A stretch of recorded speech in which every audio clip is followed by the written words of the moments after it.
Hi friends, good morning. ಈ ವಿಡಿಯೋದಲ್ಲಿ ನಾನು ಚಿಕನನ್ನು ಬಳಸ್ಕೊಂಡು ಯಾವ ಥರ ಗ್ರೇವಿ ಮಾಡೋದು ಅಂತ ತಿಳಿಸ್ಕೊಡ್ತೀನಿ ಫ್ರೆಂಡ್ಸ್.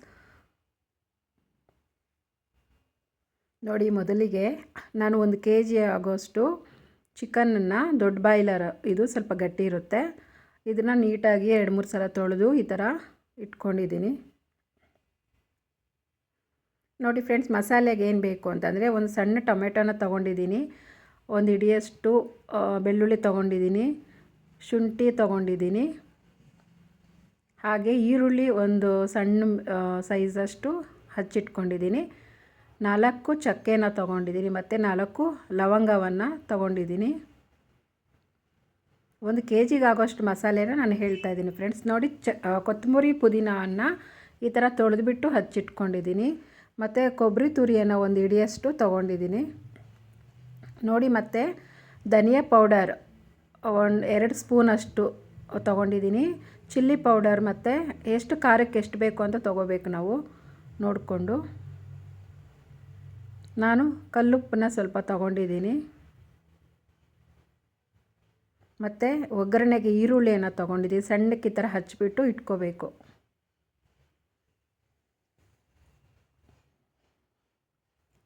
ಅಡುಗೆ ಎಣ್ಣೆಯನ್ನು ತೊಗೊಂಡಿದ್ದೀನಿ ಫ್ರೆಂಡ್ಸ್ ಒಗ್ಗರಣೆಗೆ.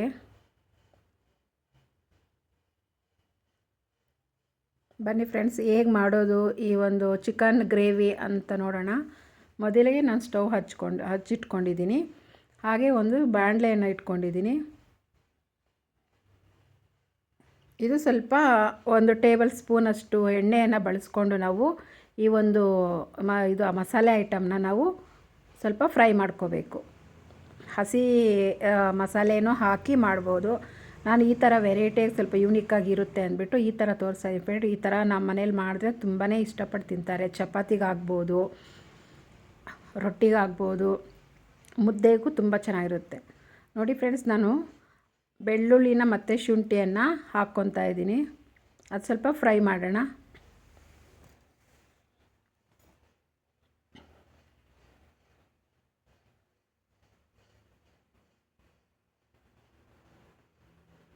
ಈ ಥರ ಫ್ರೈ ಮಾಡೋದ್ರಿಂದ ಯಾವುದೇ ಥರ ಹಸಿ ಸ್ಮೆಲ್ ಬರೋದಿಲ್ಲ.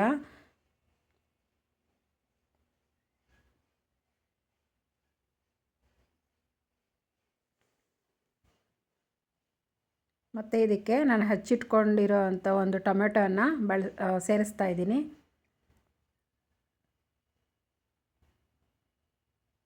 ಮತ್ತು ಈರುಳ್ಳಿ ಹಚ್ಚಿಟ್ಕೊಂಡಿದ್ನಲ್ಲ ಅದನ್ನು ಸೇರಿಸ್ತಾ ಇದ್ದೀನಿ. ಈಗ ಸ್ವಲ್ಪ ಫ್ರೈ ಮಾಡೋಣ.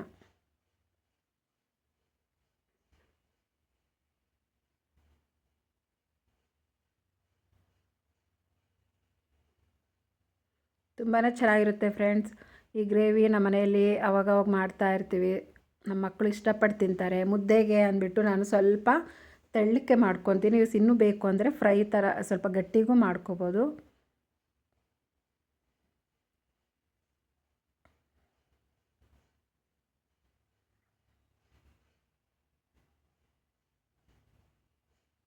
ನಾನು ನಾಟಿ ಕೋಳಿ ಸಾಂಬಾರನ್ನ ಹೇಗೆ ಮಾಡೋದು ಅಂತ ಹಾಕಿದ್ದೀನಿ ಫ್ರೆಂಡ್ಸ್. ಡಿಸ್ಕ್ರಿಪ್ಷನಲ್ಲಿ ನೋಡಿ, ದಯವಿಟ್ಟು ಲೈಕ್ ಮಾಡಿ, ಶೇರ್ ಮಾಡಿ. ಮಟನ್ ಸಾಂಬಾರು ಹಾಕಿದ್ದೀನಿ.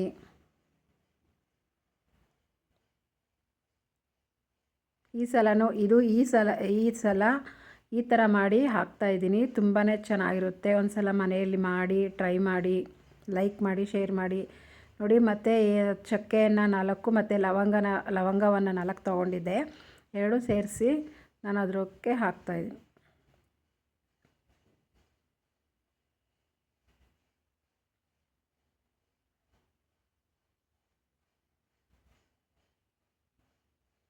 ಮತ್ತು ತಗೊಂಡಿರೋಂಥ ತುರಿದಿಟ್ಕೊಂಡಿರೋಂಥ ಒಂದು ಕೊಬ್ಬರಿಯನ್ನು ಸಹ ನಾನು ಹಾಕ್ತಾಯಿದ್ದೀನಿ.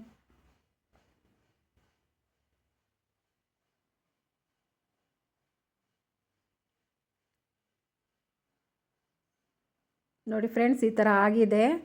ನಾನು ನೀಟಾಗಿ ಇದನ್ನು ಫ್ರೈ ಮಾಡ್ಕೊಂಡಿದ್ದೀನಿ. ಹಸಿ ಸ್ಮೆಲ್ ಯಾವುದೇ ಥರ ಬರ್ದಿರ ನೀಟಾಗಿ ಲೋ ಫ್ಲೇಮಲ್ಲಿ ಈ ಥರ ಫ್ರೈ ಮಾಡ್ಕೋಬೇಕು. ಇದನ್ನು ನಾವು ಒಂದು ಮಿಕ್ಸಿ ಜಾರ್ಗೆ ನೀಟಾಗಿ ರುಬ್ಕೊಂಬರೋಣ. ನೋಡಿ ಫ್ರೆಂಡ್ಸ್, ನಾನು ಮಿಕ್ಸಿ ಜಾರ್ ತೊಗೊಂಡಿದ್ದೀನಿ. ಇದು ಸ್ವಲ್ಪ ತಣ್ಣಗಾಗಬೇಕು. ಬಿಸಿಯಲ್ಲಿ ರುಬ್ಬಕ್ಕೆ ಹೋಗಬೇಡಿ. ಸ್ವಲ್ಪ ತಣ್ಣಗಾದಮೇಲೆ ಇದನ್ನು ನೀಟಾಗಿ ಒಂದು ಫೈನ್ ಪೇಸ್ಟಾಗಿ ರೆಡಿ ಮಾಡೋಣ.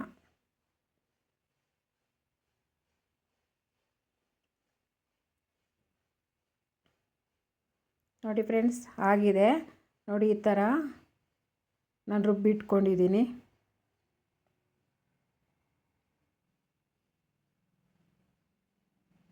ಬನ್ನಿ ಫ್ರೆಂಡ್ಸ್, ಈಗ ಹೇಗೆ ಚಿಕನ್ ಗ್ರೇವಿಯನ್ನು ಮಾಡೋದು ಅಂತ ನೋಡೋಣ. ನೋಡಿ, ನಾನು ಒಂದು ಕುಕ್ಕರ್ ತೊಗೊಂಡಿದ್ದೀನಿ. 1 ಟೇಬಲ್ ಸ್ಪೂನಷ್ಟು ಎಣ್ಣೆನ ಹಾಕ್ತಾಯಿದ್ದೀನಿ.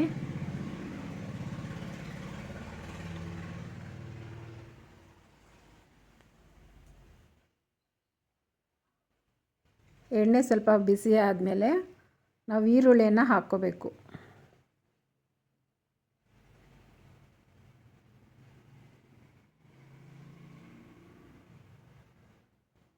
ಈ ರೆಸಿಪಿ ಇಷ್ಟ ಆದರೆ ದಯವಿಟ್ಟು ಲೈಕ್ ಮಾಡಿ, ಶೇರ್ ಮಾಡಿ ಫ್ರೆಂಡ್ಸ್, ಸಪೋರ್ಟ್ ಮಾಡಿ. ನೋಡಿ, ನಾನು ಎಣ್ಣೆ ಕಾದಿದೆ, ಅದಕ್ಕೆ ಹಚ್ಚಿಟ್ಕೊಳ್ಳುವಂಥ ಈರುಳ್ಳಿಯನ್ನು ಸಣ್ಣಕ್ಕೆ ಹಚ್ಚಿಟ್ಕೊಂಡಿದ್ದೆ, ಅದನ್ನು ನಾನು ಒಗ್ಗರಣೆ ಹಾಕ್ತಾಯಿದ್ದೀನಿ.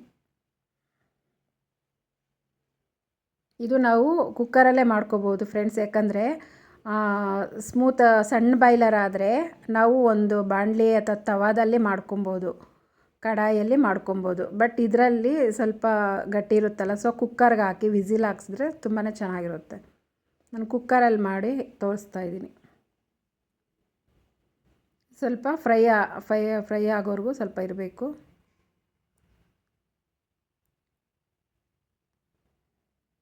ನೋಡಿ ಫ್ರೆಂಡ್ಸ್, ನಾನು ತೊಳೆದಿಟ್ಕೊಂಡಿರೋ ಅಂಥ ಒಂದು ಚಿಕನ್ನ ಅದಕ್ಕೆ ಸೇರಿಸ್ತಾ ಇದ್ದೀನಿ.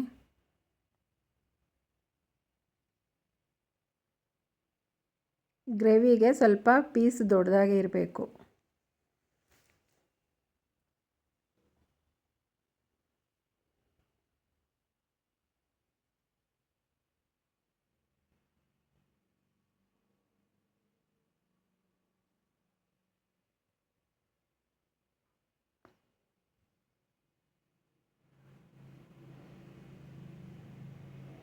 ಈ ಥರ ಮಾಡಿದ್ರೆ ಪ್ಲೈನ್ ಕುಷ್ಕ ಮಾಡಿದಾಗ ಇಲ್ಲ ಬಿರಿಯಾನಿಗೆ ಮತ್ತು ರೊಟ್ಟಿ, ಚಪಾತಿಗೆ, ಮುದ್ದೆಗೆ ಎಲ್ಲದಕ್ಕೂ ಕಾಂಬಿನೇಷನ್ ಚೆನ್ನಾಗಿರುತ್ತೆ ಈ ಗ್ರೇವಿ.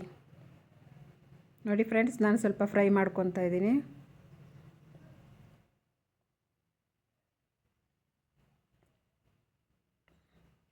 ತಕ್ಷಣವೇ ಮಸಾಲೆ ಹಾಕಬಾರ್ದು, ಸ್ವಲ್ಪ ಫ್ರೈ ಮಾಡ್ಕೊಬೇಕು.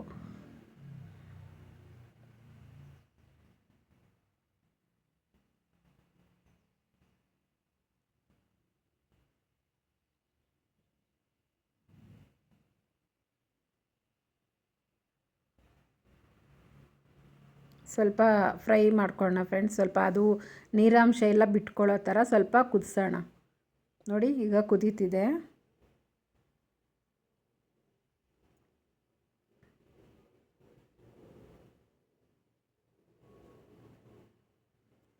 ಅರಿಶಿನ ಪುಡಿ ಬೇಕು ಅಂದರೆ ಹಾಕೋಬೋದು ಫ್ರೆಂಡ್ಸ್. ಕಲರ್ ಬೇಕು ಅಂತಂದರೆ ನಾನು ಆಪ್ಷನಲ್ ಅದು, ಬಟ್ ನಾನು ಬಳಸ್ತಿಲ್ಲ. ನೋಡಿ, ಕಲ್ಲುಪ್ಪನ್ನು ಹಾಕ್ತಾಯಿದ್ದೀನಿ. ಸ್ವಲ್ಪ ಕಮ್ಮಿನೇ ಹಾಕ್ತಾಯಿದ್ದೀನಿ, ಯಾಕೆಂದರೆ ಅದು ಸ್ವಲ್ಪ ನೀರಾಂಶ ಇರುತ್ತಲ್ಲ, ಎಲ್ಲ ಕಮ್ಮಿಯಾಗಿ ಮತ್ತು ವಿಸಿಲೆಲ್ಲ ಹಾಕಿದಾಗ ತುಂಬಾ ಹಾಕಿದ್ರೆ ಅದು ತುಂಬಾ ಉಪ್ಪು ಆಗಿಬಿಡುತ್ತೆ. ಸೊ ಫಸ್ಟು ಕಮ್ಮಿ ಹಾಕ್ಬಿಟ್ಟು ನೆಕ್ಸ್ಟ್ ಬೇಕು ಅಂದರೆ ನಾವು ಚೆಕ್ ಮಾಡಿಕೊಂಡು ಹಾಕ್ಕೋಬೋದು.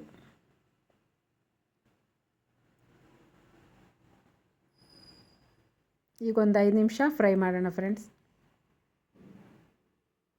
ಹೈ ಫ್ಲೇಮಲ್ಲಿ ಸ್ವಲ್ಪ ಕುದಿಸ್ಕೊಳ್ಬೇಕು.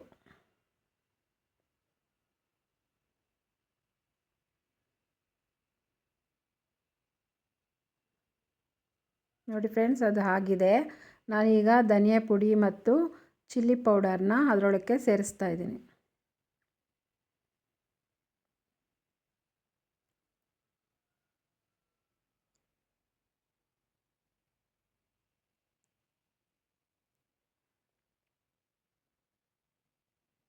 ಇದನ್ನು ಸ್ವಲ್ಪ ಹಾಗೆ ತಿರುಗಿಸ್ಕೊತ ಸ್ವಲ್ಪ ಕುದಿಸೋಣ.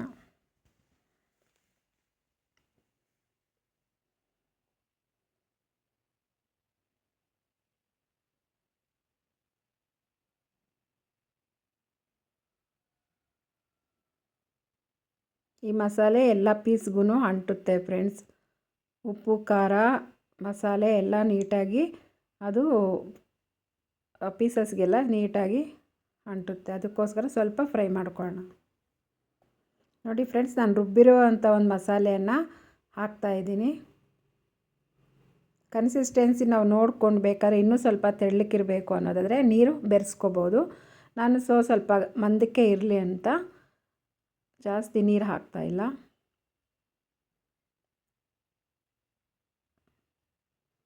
ಇದನ್ನು ಸ್ವಲ್ಪ ಕುದಿಯೋಕ್ಕೆ ಬಿಡಬೇಕು ಫ್ರೆಂಡ್ಸ್. ತಕ್ಷಣ ಕ್ಯಾಪ್ ಹಾಕಬಾರ್ದು, ಅದು ಹಸಿ ಸ್ಮೆಲ್ ಇರುತ್ತಲ್ವ. ಸೊ ಅದಕ್ಕೆ ಸ್ವಲ್ಪ ನಾವು ಫ್ರೈ ಮಾಡ್ಕೊಂಡ್ರೆ ನೀಟಾಗಿ ಕುದಿಯೋವರೆಗೂ ಬಿಡೋಣ.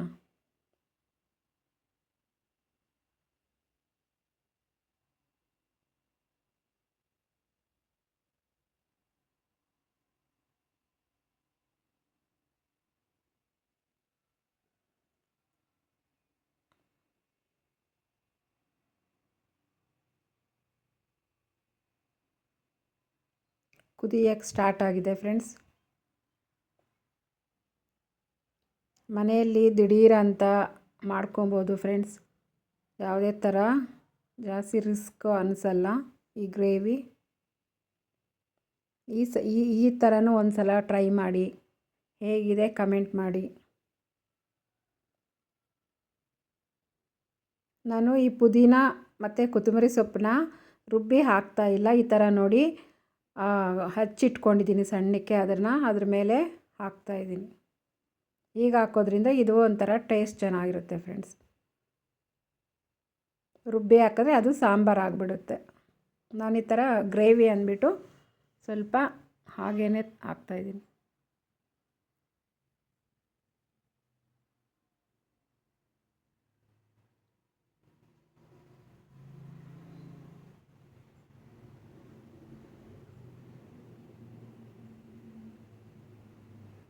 ನೋಡಿ ಫ್ರೆಂಡ್ಸ್, ಕನ್ಸಿಸ್ಟೆನ್ಸಿ ಹೇಗಿದೆ. ಬೇಕು ಅಂದರೆ ಸ್ವಲ್ಪ ನೀರು ಹಾಕ್ಕೋಬೋದು, ಇನ್ನೂ ಗಟ್ಟಿ ಬೇಕು ಅಂದರೆ ಕಮ್ಮಿ ಬೇಕಾದ್ರೆ ನೀರು ಹಾಕೋ. ಸ್ವಲ್ಪ ಕುದೀತಾ ಅದು ಮಂದ ಬರುತ್ತೆ, ಗ್ರೇವಿ ಕನ್ಸಿಸ್ಟೆನ್ಸಿಗೆ ಬರುತ್ತೆ. ಉಪ್ಪು ಖಾರ ಎಲ್ಲ ಆಗಿದೆ ಫ್ರೆಂಡ್ಸ್. ನಾನು ಮತ್ತೆ ಏನು ಎಕ್ಸ್ಟ್ರಾ ಹಾಕಕ್ಕೆ ಹೋಗ್ತಾಯಿಲ್ಲ. ಉಪ್ಪನ್ನ ಕರೆಕ್ಟಾಗಿದೆ, ಯಾಕಂದರೆ ಅದು ಸ್ವಲ್ಪ ಬೇಯ್ತಾ ಮತ್ತು ಉಪ್ಪು ಜಾಸ್ತಿ ಆಗಿಬಿಡುತ್ತೆ. ಸೊ ಉಪ್ಪು ಆದಷ್ಟು ಫಸ್ಟಲ್ಲಿ ಕಮ್ಮಿ ಹಾಕ್ಕೋಬೇಕು.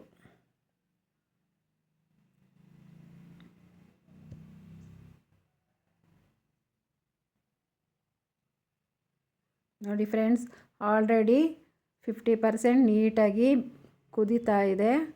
ಎಲ್ಲ ಮಸಾಲೆ ಎಲ್ಲ ಪೀಸಸ್ಗೆ ಅಂಟಿದೆ. ಇದರಲ್ಲಿ ಇನ್ನೇನು ಮಾಡೋ ಅಷ್ಟಿಲ್ಲ. ನಾವೇನಿಲ್ಲ ಅಂದರೂ ಒಂದು 3ರಿಂದ 4 ವಿಸಿಲ್ನ ಹಾಕ್ಸ್ಕೋಬೇಕು. ನಾನು ಕ್ಯಾಪ್ನ ಕ್ಲೋಸ್ ಮಾಡಿ ಒಂದು 4 ವಿಸಿಲ್ ಬರೋವರೆಗೂ ವೆಯ್ಟ್ ಮಾಡೋಣ ಫ್ರೆಂಡ್ಸ್. ನೋಡಿ ಆಗಿದೆ. ನಾನು ಲಿಡ್ನ ತೆಗಿತಾ ಇದ್ದೀನಿ.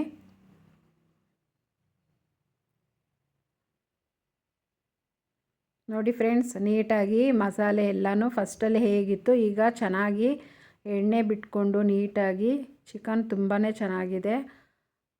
ಸೊ ಅದು ನೀಟಾಗಿ ಬಿಟ್ಕೊಂಡಿದೆ. ಈಗ ನಾವು ತಕ್ಷಣ ಅದನ್ನು ಇದು ಮಾಡಬಾರ್ದು, ಸ್ವಲ್ಪ ಕುದಿಯೋಕ್ಕೆ ಬಿಡಬೇಕು. ಯಾಕಂದರೆ ನೋಡಿ ಮಸಾಲೆ ಎಲ್ಲನೂ ನೀಟಾಗಿ ಅದ್ರ ಜೊತೆಗೆ ಬೆಂದು ಸ್ವಲ್ಪ ನೋಡಿ ಗ್ರೇವಿ ಕನ್ಸಿಸ್ಟೆನ್ಸಿಗೆ ಬರೋವರೆಗೂ ನಾವು ಕುದಿಸ್ಬೇಕು. ನೋಡಿ ಎಣ್ಣೆ ನಾನು ಕಮ್ಮಿನೇ ಹಾಕಿದ್ದು, ಬಟ್ ಚಿಕನ್ನಲ್ಲಿರೋದು ಎಣ್ಣೆ ಬಿಟ್ಕೊಂಡಿದೆ. ನಾನು ಸ್ವಲ್ಪ ಈ ಕನ್ಸಿಸ್ಟೆನ್ಸಿಗೆ ಮಾಡಿದ್ದೀನಿ, ಯಾಕೆಂದರೆ ನಮ್ಮ ಮನೆಯಲ್ಲಿ ಸ್ವಲ್ಪ ಮುದ್ದೆಗೆ ಇದನ್ನು ತಿನ್ಕೊತಾರೆ. ಸೊ ಅದಕ್ಕೋಸ್ಕರ ಫ್ರೆಂಡ್ಸ್, ನೀವು ಇನ್ನೂ ಬೇಕು ಅಂದರೆ ಸ್ವಲ್ಪ ಥಿಕ್ನೆಸ್ ಆಗೋ ಮಾಡ್ಕೋಬೋದು. ನೋಡಿ ಫ್ರೆಂಡ್ಸ್, ಹೇಗಿದೆ ಚಿಕನ್ ಗ್ರೇವಿ. ಲೈಕ್ ಮಾಡಿ, ಶೇರ್ ಮಾಡಿ, ಕಮೆಂಟ್ ಮಾಡಿ, ಪ್ಲೀಸ್ ಸಬ್ಸ್ಕ್ರೈಬ್ ಮಾಡಿ ನನ್ನ ಚಾನಲ್ನ. Thank you.